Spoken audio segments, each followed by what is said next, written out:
Welcome to this final chapter in our study, which I've called Becoming a Disciplined Man.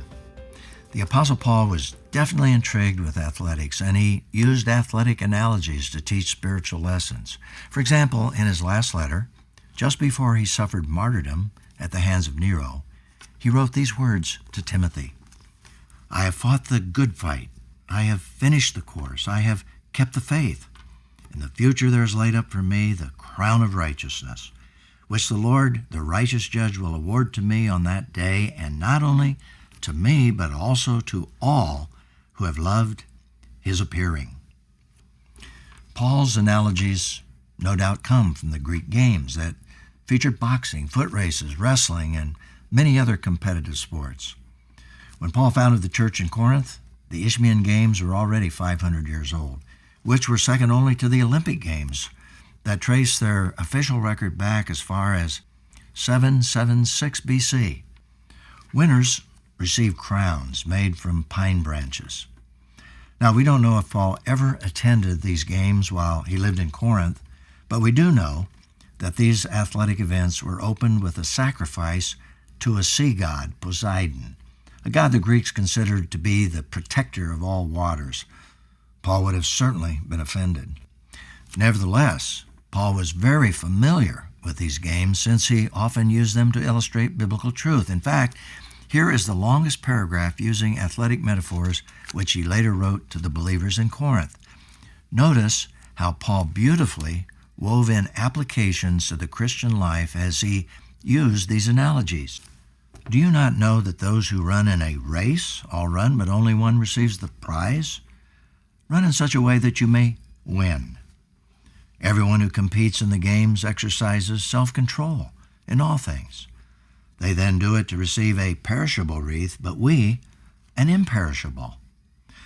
Therefore I run in such a way as not without aim. I box in such a way as not beating the air, but I discipline my body and make it my slave, so that after I have preached to others, I myself will not be disqualified." Clearly, the Corinthians would see the connections between these athletic metaphors and living the Christian life. The last word Paul used in his maturity profile here in his letter to Titus is the word enkrates. In the King James Version, it's translated temperate. In the New American Standard Bible, it's translated self-control. In the New International Version, this Greek word is translated disciplined. And you will notice I've chosen to use the word discipline in the title of this final chapter. It helps us capture the truth Paul had in mind as it relates to athletics. Regardless of the kind of games we participate in, it takes physical and emotional stamina, and it takes discipline to develop that stamina. Paul used another word translated discipline or train in his first letter to Timothy, which also relates to his use of athletic metaphors. He wrote, "Discipline yourself for the purpose of godliness, for bodily discipline is only of little or some profit, but godliness is profitable for all things, since it holds promise for the present life and also for the life to come."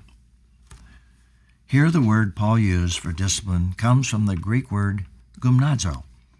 From this word we derive our English words gymnasium and gymnastics. Paul, of course, was not opposed to physical exercise. He acknowledged that it does benefit, and we certainly know that's true from experience. But compared with spiritual exercise and spiritual discipline, there's a great difference. When we discipline ourselves to become godly, it benefits us in this life and, as Paul stated, in the life to come. We're preparing ourselves to meet our Savior in eternity, to hear his words of approval as we cross the finish line.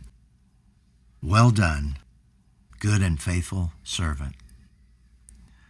So, as you read this chapter entitled Becoming a Disciplined Man, keep in mind that this concept is a great place to culminate this study and perhaps to begin all over again. All of the qualities that we've looked at relate to becoming a spiritually disciplined man.